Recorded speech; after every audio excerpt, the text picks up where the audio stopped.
Out of all the monitors I've been able to test over the years, there's been one type of monitor that I've never ever used until today. In this box, our friends at INNOCN decided to ship me an ultra-wide display for gaming. And this monitor just isn't ultra-wide, but it's also curved. Man, this is a lot of box to open. Let's put it on its side. It's a little bit safer.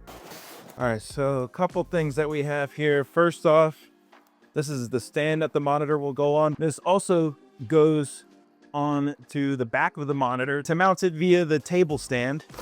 In the bag, you get some screws, got your power cable, USB-C cable, and then a display port cable as well. Let's get this bad boy open. Here it is. Let's get it up. I read on the spec chart that it weighs 9.9 kilograms. So it definitely has some weight to it. That is freaking massive. The monitor also came with a couple screws. That way it can be secured to the base of the stand. It's a secret trick. That's how you screw. You gotta use your mouth.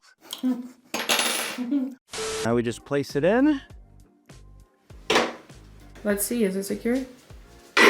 Wow. This is a 49-inch display, which is almost as wide as my wingspan, and I'm damn near a 6'4" dude. It has a VA panel type. The resolution is 5120 by 1440p. The refresh rate of this display maxes out at 120 Hz, has adaptive sync technology, and the response time is at 6 milliseconds. Additionally, the monitor has display HDR 400, which carries HDR with brightness levels up to 400 nits. Here's a look at what you can expect from that. Under the back panel of this display is where your ports will be. You have the display port 1.4, an HDMI 2.1 port, USB-C with 65-watt power delivery, a USB-A port, USB-B, an RJ45 Ethernet connection port, and a 3.5mm audio port. But if you don't want to listen to your audio through the port or on your computer, this monitor has its own set of speakers that you can play audio out loud on. Take a listen.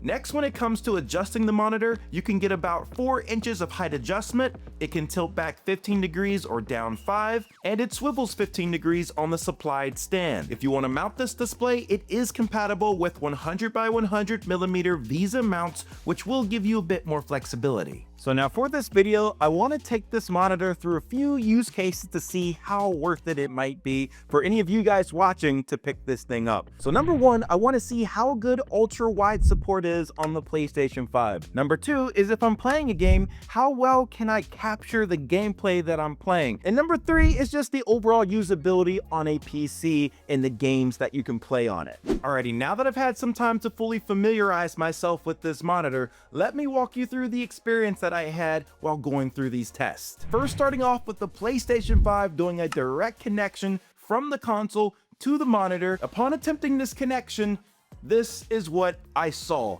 A fully stretched out, squished in image, just not what I was going for. The PlayStation 5, it does not have support for ultra-wide monitors, so this was honestly to be expected. To fix the display output issue, I can just go to my picture settings, go down the aspect ratio, and instead of it being set to widescreen, just keep it at auto. That'll give me the standard resolution look that you would typically expect out of a regular monitor. But now we have these black bars on the side of the screen, which doesn't give you the most out of the display, which then I guess you would say that this first test was a flop, but was it? If we navigate to our settings and go to the picture-in-picture tab, within here I enabled BPB to win 1x1, and when doing this, it evenly split the screen between two sources. One, of course, being the PlayStation 5 going over that HDMI connection, but the other side of that screen was a mini PC that I connected over the display port. With this setup, I was essentially able to multitask between the PlayStation 5 and the mini PC. I could put up whatever I wanted on the mini PC while having a game running on the PlayStation 5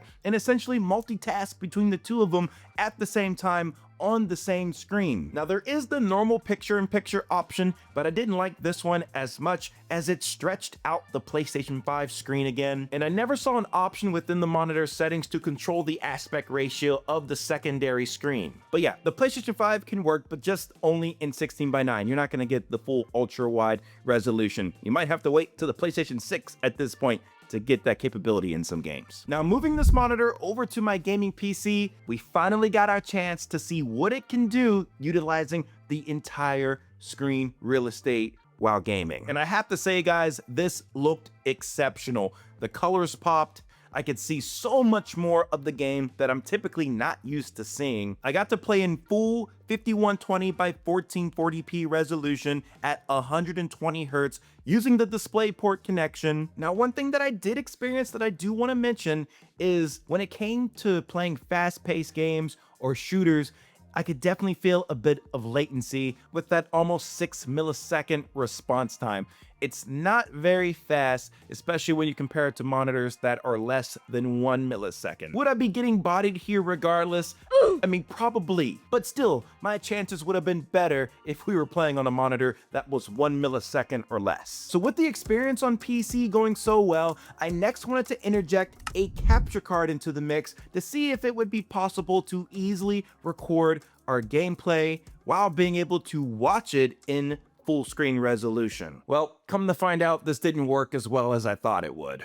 So at this point, guys, I've tried to do everything that I could with the Elgato 4K-X and the AverMedia Live Gamer Ultra 2.1 capture card. They're supposed to support 3440 by 1440p resolution for an ultra-wide display. I have manually set that within my Windows settings within here, and with the Elgato 4K-X connected, this is the screen that I'm getting right now. This is it. All right, now with the Live Gamer Ultra 2.1 connected, this is the screen results that I got, but obviously you see it is so cropped in. You're not getting the full width of the screen, but luckily it at least works within OBS Studio here. But like, I don't want to play this just using a part of the full monitor. This is what your experience should be like. Oh, this is full nice. screen. Well, so then how did you get it to work now?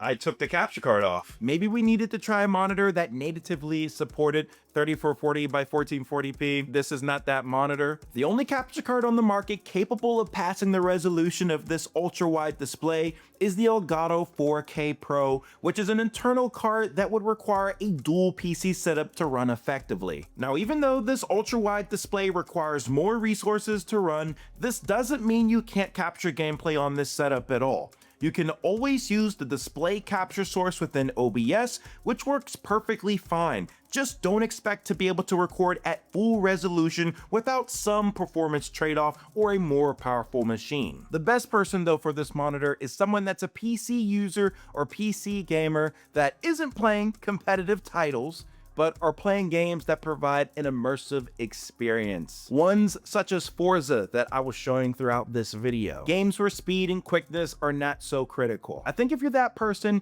you're gonna love this display and have an amazing experience using it. I definitely did, and I can't wait to play a little bit more. But there's everything you need to know about the INNOCN 49-inch ultra-wide monitor. If you guys are looking to pick it up, there's links in the description below. Currently, it is starting out at around $795. There could be some sales going on if you want to get it a bit cheaper, so look out for that. Thank you guys so much for staying to the very end of the video. If you enjoyed it, make sure you hit it with a big thumbs up, subscribe to the channel if you are new around here, and I will catch you guys in the next one. Peace.